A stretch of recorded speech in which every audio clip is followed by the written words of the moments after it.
Hi everyone, I'm Whitney from Sugar and Sparrow, and today I'm going to show you a really simple hack for making the sides of your buttercream cakes extra smooth.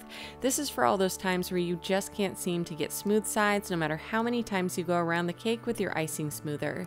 If you've never frosted a buttercream cake before, or have just generally struggled with it, head to my channel and watch my Cake Basics video on how to achieve a smooth buttercream finish. That way you can see how I get to this point. I'll link it below.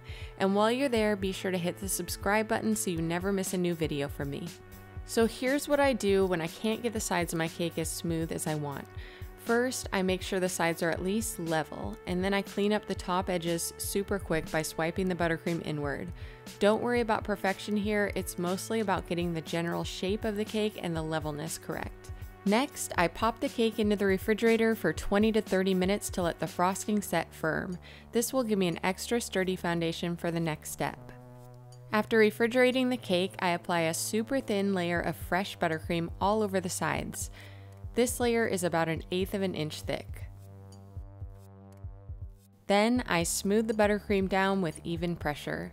After smoothing, this thin layer of buttercream ends up being about 1/16 of an inch thick, and it fills in all the imperfections from the buttercream layer beneath it.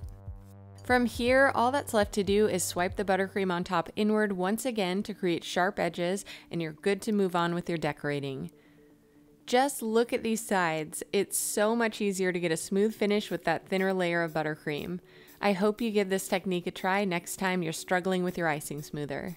If you love cake, be sure to head to my blog at sugarandsparrow.com for recipes, decorating tutorials, and ideas for your cake making.